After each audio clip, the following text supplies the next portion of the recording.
मैं आचार्य चंपा झा आप सभी लोग का अपने चैनल पे स्वागत करती हूँ। आज मैं बताने वाली हूँ कुंडली में सरकारी नौकरी के योग के बारे में कि कुंडली में सरकारी नौकरी के योग कब बनते हैं और कैसे बनते हैं। बहुत सारे लोग आते हैं और पूछते हैं कि मेरी कुंडली में सरकारी नौकरी के योग हैं या नहीं, मुझे कब तक मिलेगी या मिलेगा या नहीं मिलेगा। तो इसके लिए सबसे पहले हम लोग जानेंगे कि कुंडली में कारक भाव कौन कौन से होते हैं, सरकारी नौकरी के कारक भाव कौन से होते हैं और उसके बाद कारक ग्रह कौन से होते हैं। भाव और कारक ये दोनों ही बहुत जरूरी है। तो कारक भाव होते हैं लग्न मतलब कि प्रथम भाव। जन्म कुंडली में लग्न और लग्नेश की स्थिति जितनी भी अच्छी रहेगी, मजबूत रहेगी, शुभ ग्रहों से दृष्टि युक्त रहेगा, लग्न यदि केंद्र में हो जाए, 1, 4, 7, 10 में हो जाए, त्रिकोण में बैठ जाए लग्नेश, तो बोल सकते हैं कि इनकी कुंडली में सरकारी नौकरी के योग है। तो लग्न का मजबूत होना बहुत जरूरी है। और बात करेंगे फिर छठे भाव की। छठे भाव प्रतियोगिता का है, कंपटीशन का भी है। जब कोई नौकरी लगती है किसी की तो उसके लिए उनको कंपटीशन प्रतियोगिता का सामना करना पड़ता है, उसमें उनको पास होना पड़ता है तभी नौकरी लगती है। तो इसीलिए छठे भाव का स्वामी दसम भाव, यानी कि दसम भाव और दसम भाव के स्वामी और 11th हाउस 11वां भाव, मतलब कि इच्छा पूर्ति, पैसे का इनकम। जब काम कोई पैसे के लिए ही तो करता है ना, तो इसीलिए 11th हाउस आय के लिए। तो कारक भाव हो जाएंगे लग्न, छठा भाव, 10वां भाव और 11वां भाव। अगर कुंडली में शुभ ग्रह इन भावों में बैठे हो या अपने ही भाव में ये इनके स्वामी बैठे हो तो कह सकते हैं कि ऐसे लोगों की सरकारी नौकरी लगेगी। अब ग्रहों की बात करते हैं तो इसके कौन कौन से कारक ग्रह होते हैं। तो कुंडली में सूर्य सरकारी नौकरी के लिए मेन कारक ग्रह होता है। सूर्य, चंद्रमा, गुरु, मंगल और शनि। अब एक एक ग्रहों की बात करते हैं। सूर्य की स्थिति कुंडली में जितनी भी अच्छी होगी, दशम में बैठ जाए, लग्न में बैठ जाए, तो ऐसे लोग बहुत ही ऊंचे पद पे नौकरी करते हैं। उनका जो पोजीशन होता है, उनका जो स्थान होता है बहुत अच्छा होता है, प्रशासनिक होता है, जितनी अच्छी सूर्य की स्थिति होगी। चंद्रमा की स्थिति अच्छी होगी तो ऐसे लोग कम मेहनत वाला काम करते हैं, बैठने वाला काम ज्यादातर देखा गया ऐसे लोग करते हैं। गुरु ज्ञान के कारक होते हैं, तो इसीलिए जब कुंडली में गुरु दसम भाव में हो जाए, नवम भाव में हो जाए, पंचम में हो जाए, लग्न में हो जाए, तो ऐसे में क्या होता है कि ये गुरु ऐसे लोगों को प्रोफेसर हो गया, टीचिंग हो गया, इन सब लाइनों की नौकरी देता है, सरकारी नौकरी देता है, क्योंकि गुरु का काम ही होता है ज्ञान बांटना। तो अब गुरु को कितने डिग्री का है, किस राशि में, उनकी कितने ग्रहों की शुभ दृष्टि है या अशुभ दृष्टि है, ये सब उनको इन सब चीजों का भी ध्यान रखेंगे। क्योंकि एक टीचर तो छोटे स्कूल में भी होते हैं और प्रोफेसर बड़े लेवल पे भी होते हैं, तो दोनों के कारक तो गुरु ही होते हैं कुंडली में, लेकिन दोनों की डिग्री और राशियां देखने के बाद ही बता सकते हैं। अब बात करते हैं मंगल की।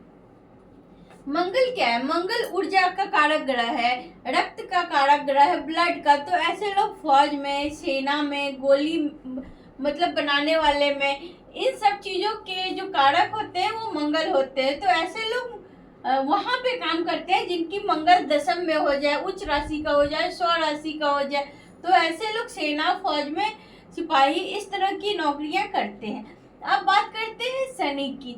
यदि शनि दशम भाव में ही हो जाए, पंचम में हो जाए, लग्न में हो जाए या छठे भाव में हो जाए, तो शनि जो है कि बहुत मेहनत करवाता है। क्योंकि आप सभी लोग जानते होंगे कि गवर्नमेंट जॉब, सरकारी नौकरी में एक छोटे ग्रुप डी स्टाफ भी होते हैं और क्लास 1 अधिकारी भी होते हैं। तो इन सारे ग्रहों की जैसी स्थिति कुंडली में बनेगी उसी के हिसाब से उनको लेवल मिलेगा, पोजीशन मिलेगा। तो शनि जो है कि वो labour class, group D staff, group D कर्मचारी बोल सकते हैं, उनके कारक जो होते हैं मेनली शनि देव होते हैं कुंडली में। तो इस तरह से कुंडली में हम लोग चेक करेंगे कि सरकारी नौकरी के लिए ये ग्रह और ये भाव बहुत ही प्रमुख है।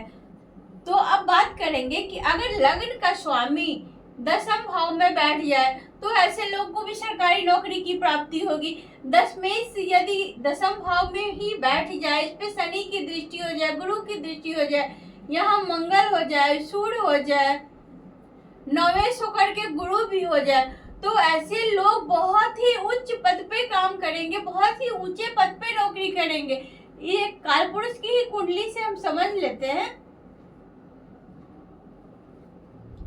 10, 11, 12, तो इसका मतलब क्या हो गया, लग्नेश क्या हो जाएगा, मंगल हो गया दसम में, और सूर्य पंचम भाव का स्वामी सूर्य हो जाएगा, और गुरु भाग्य भाव का स्वामी गुरु हो जाएगा। तो ऐसे में बोल सकते हैं कि ये जातक बहुत ही ऊंचे पद पे सरकारी काम करेगा। ये हो सकता है कि अगर मंगल की डिग्री ज्यादा हुई तो सेना में हो जाएगा, गुरु की डिग्री ज्यादा हुई तो प्रोफेसर, लेक्चरर, ये सब हो जाएगा। तो इस तरह से कुंडली में सरकारी नौकरी को चेक कर लेंगे। अब बात करेंगे कि जब गुरु और चंद्रमा का युक्ति भी अगर हो जाए ना, यहाँ पे भाग्य भाव में गुरु चंद्र की युक्ति को गजकेसरी योग बोलते हैं, तो अगर ये भी योग बन जाए कुंडली में तो भी हम बोल सकते हैं कि उन्हें सरकारी नौकरी की प्राप्त होगी। ये तो हो गई लग्न चार्ट की। लग्न चार्ट को D1। अब इन सारे ग्रह और इन सारे भावों को हम लोग दशमांश कुंडली में भी चेक करेंगे। कभी कभी ऐसा होता है कि डिग्री में तो ये सारे ग्रह समझ में नहीं आते, या नक्षत्र जैसे सूर्य है, सूर्य अगर मंगल के नक्षत्र में हो जाए तो बहुत अच्छा देगा, गुरु अगर केतु के नक्षत्र में हो जाए तो फिर अलग अलग प्रभाव देते हैं। तो उसी तरह से हम लोग D10 मतलब कि दशमांश कुंडली को भी देखेंगे। दशमांश कुंडली में भी हम इन्हीं भावों को और इन्हीं ग्रहों को चेक करेंगे, देखेंगे, स्थिति को देखेंगे। अगर ये दोनों कुंडली का तुलनात्मक अध्ययन करने के बाद ही हम लोग फाइनली बोल सकते हैं, अगर सारे प्लैनेट, सारे ग्रह सपोर्ट करेंगे तो कि तुम्हारी कुंडली में 100% सरकारी नौकरी के योग हैं। उसके लिए हम लोग को D10 भी चेक करना पड़ेगा, बस D1 के भरोसे नहीं रहेंगे। और दूसरी बात, कभी कभी ऐसा भी होता है कि बहुत सारे लोग आते हैं कुंडली दिखवाने के लिए, हाँ जी मेरी कुंडली में तो सरकारी नौकरी के योग हैं, बहुत सारे लोगों ने बोला, लेकिन अभी तक नहीं लगी। तो इसका कारण, सबसे कारण जो होता है, मेन कारण वो महादशा होता है। अगर किसी की जन्म कुंडली में गवर्नमेंट जॉब के योग है, लेकिन दशा महादशा में सूर्य की महादशा, गुरु की महादशा, चंद्रमा की महादशा नहीं आई, तो फिर ऐसे लोगों को गवर्नमेंट जॉब नहीं होता है। तो कहीं ना कहीं जो है कि महादशा अंतरदशा में इन सारे ग्रह को शामिल होना ही पड़ेगा, तभी हो सकता है गवर्नमेंट जॉब।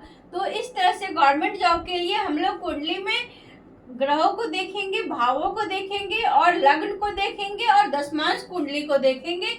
उसके बाद ही हम लोग फाइनली बताएंगे कि होगा या नहीं होगा।